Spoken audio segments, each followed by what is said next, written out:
I did not have a lot of moves to make. They wouldn't just play, they'd learn. And every winter, the men in his chess club would square off to determine who was best. 20 inmates, 5 weeks, 1 champion. A title that each man hopes could be his. Every beginning of the tournament, everyone is so pumped to say, I'm going to win this time. I'm going to win this time. Severin Lamal knows the feeling. The reigning champion, 9 years into a 20 to 40-year sentence for sexual assault, has won the chess tournament 7 years running. And he's kept his certificates, laying them out on the table to prove it. Why is a big deal? When you're a champion. It's simple as that. It's the word, champion. It's a big deal. Don't you see that? 2015 champion, that's it. That's all you get. Yeah, you don't get anything else. But he has lost. And people remember, I've beaten him. And I was only a 1600 player at the time. Inmate Michael Beverly. People can lose. They can miss a chance, and if you take advantage of it, you can win. And some people come in knowing that. On the night the tournament began, Su Yung opened the door to the chess room, a windowless space with cinder block walls and concrete floors. I have lots of keys today. She's the prison's director of programs. Without her blessing, chess doesn't happen. But from the start, she saw the value in making French's club, and even his tournament, available to inmates who stayed discipline-free. Chess is all about rules, right?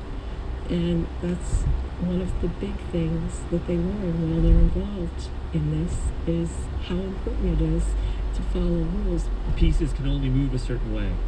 And if you move one too quickly, if you're rash, you'll lose it. The consequences for your decisions are immediate.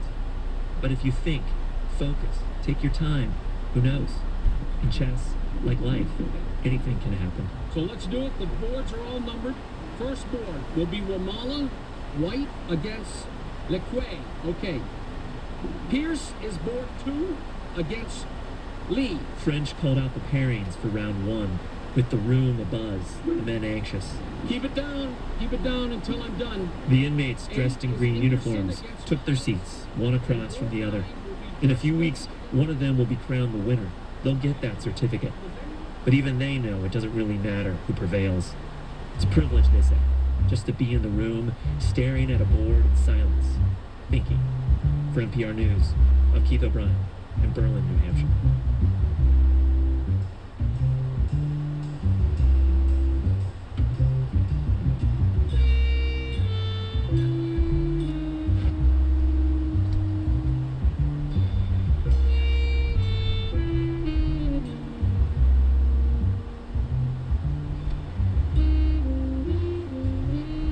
On the snowboard, chess on the big board. Later tonight, WNYC will have complete coverage of the New Hampshire primary starting at 7 with Brian Lehrer, who will kick things off with a live call-in special.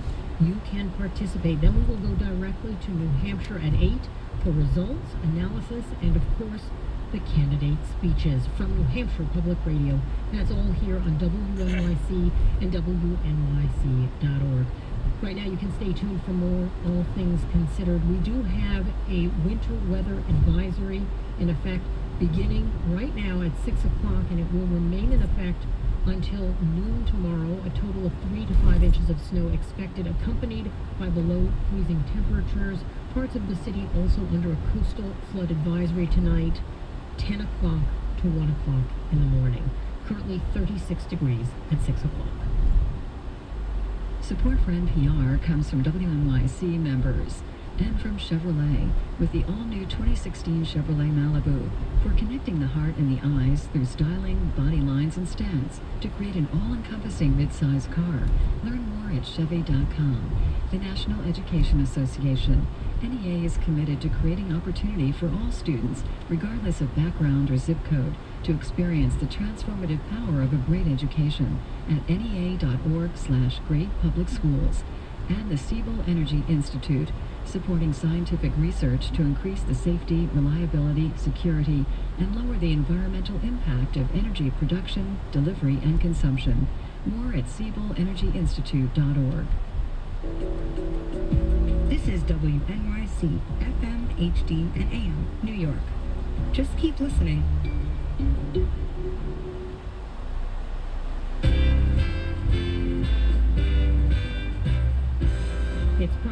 Tuesday in New Hampshire, 8 days after the caucuses in Iowa, with Sanders and Trump hoping to pull out their first wins of the election season. It's Tuesday, February 9th. I'm Jamie Floyd. This is All Things Considered on WNYC. Chris Christie is in the fight of his political life. There are some people who, based on their life experience, their work experience, are prepared and ready to take on Hillary Clinton and then become president of the United States, and some people are not.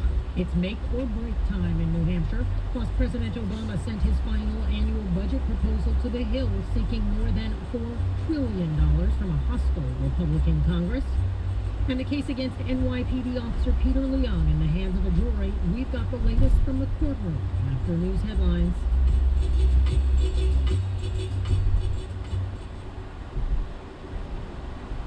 Live from NPR News in Washington, I'm Jack Spear. Thank you so much. I appreciate it. Thank you. Thank you so much. Republican presidential hopeful Marco Rubio doing a bit of glad handing today at a polling site in Salem, New Hampshire, as voters turned out to cast their ballots in the nation's first primary of 2016. Rubio saying no matter what happens, he is energized about his campaign at the moment. I'm feeling great. We really are seeing a lot of energy, a lot of people coming into the office last night just to volunteer at the last second, so we feel great. Also keeping a close eye on results in the state today, Donald Trump, who's hoping for his first electoral win, along with Jeb Bush, John Kasich, Chris Christie, and Ted Cruz. Interestingly, a large number of voters are going into today's primary undecided, according to recent poll numbers. Making final stops in New Hampshire this afternoon, Ted Cruz was brushing off vulgar remarks that a Donald Trump supporter made last night about him, and that Trump then repeated.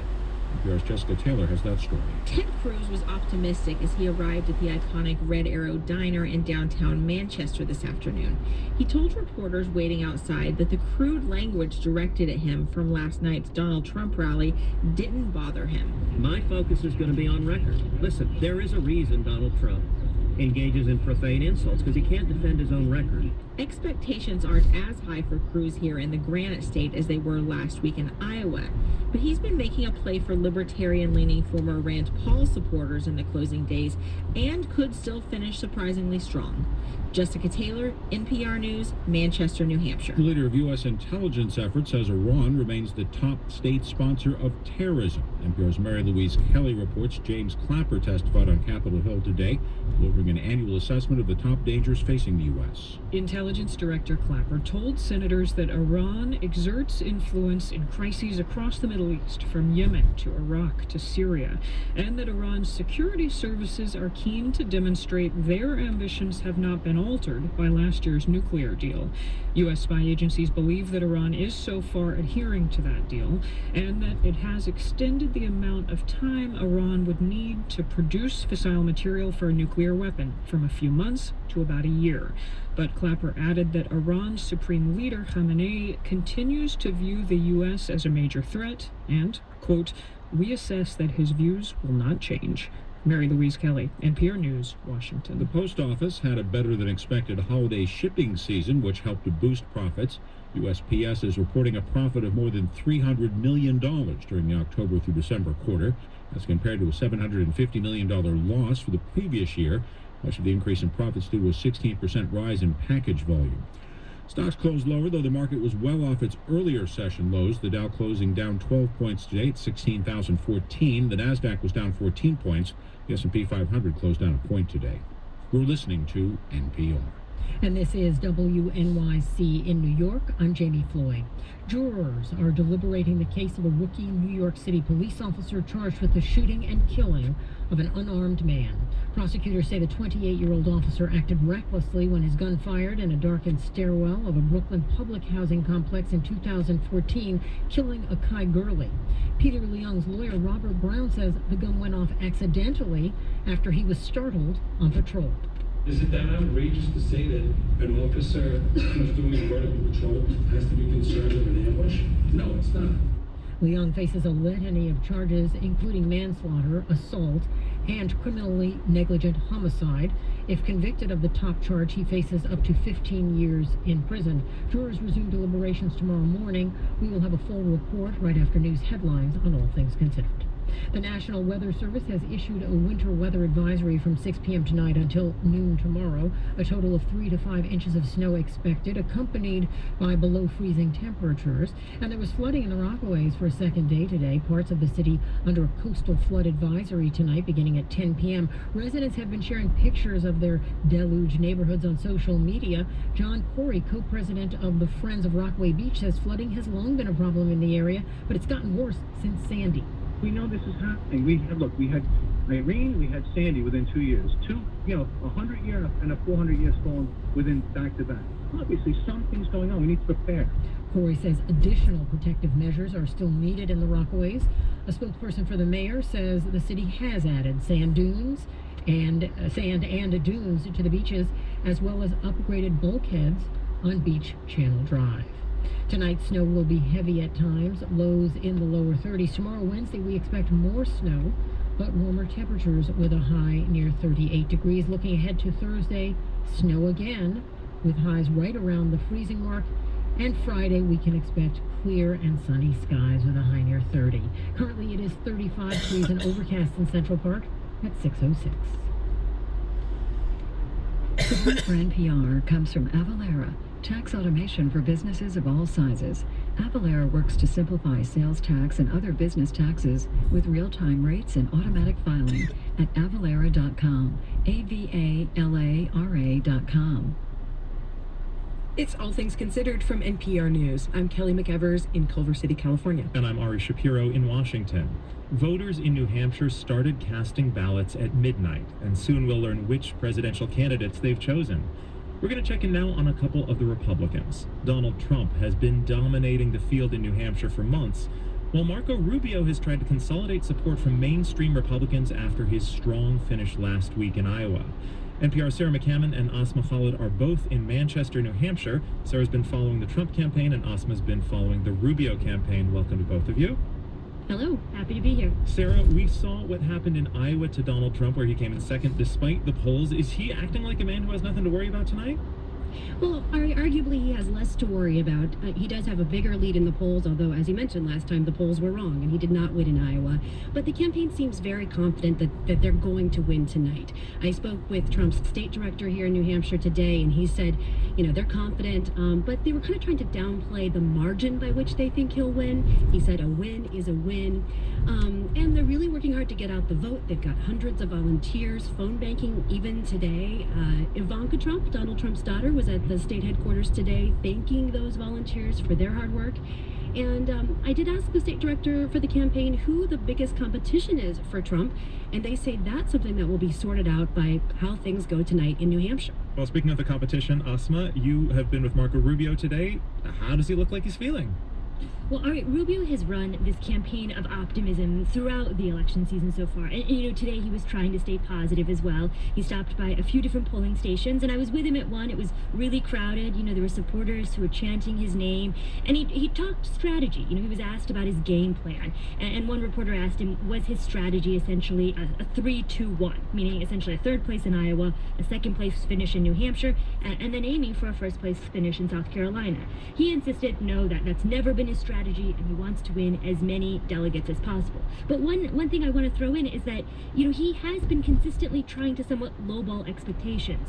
He did tell us yesterday that Trump has led every poll here for months, and he also pointed out that some of his GOP rivals have focused exclusively on New Hampshire for months, which he has not done. Well, his performance at the debate Saturday night might have succeeded in lowering expectations. He got pretty rough reviews from there. How has he acted since? You're right. The debate, I think, was largely, especially in the views of sort of the media and the political class, viewed as a misstep for him. I will say at his campaign events, though, he still brought out very, very large crowds, and you get mixed reviews when you talk to voters, particularly those undecided voters. I think the biggest takeaway from the debate was that, when he made those missteps, and we should clarify the misstep is when he sort of repeated the same line about how President Obama wants to change America multiple times back to back, his rivals pounced on him, and they suggested that this first-term senator doesn't have the experience to be president. And I think we've seen the governors in this race, Chris Christie, John Kasich, and former Florida Governor Jeb Bush, all trying to prove that they're more seasoned to handle the job. And we've heard them all insist that they are seeing momentum too now. So, who's really got the momentum, who's really got the edge, is a little unclear. If we look past New Hampshire, Sarah, if Trump doesn't take first place, if he loses again as he did in Iowa, what does that mean for his campaign? Donald Trump really needs to win here in New Hampshire, Ari. So much of his campaign, so much of his messaging is about being a winner. Almost every rally he gets up and talks about his great poll numbers and his debate performances and the strength of his campaign. If he doesn't come in with a first place win, that looks very bad for Donald Trump. Again, like we mentioned, if the polls are any indication, he should win. He has an advantage. But last time, those poll numbers and those big rallies did not translate in Iowa.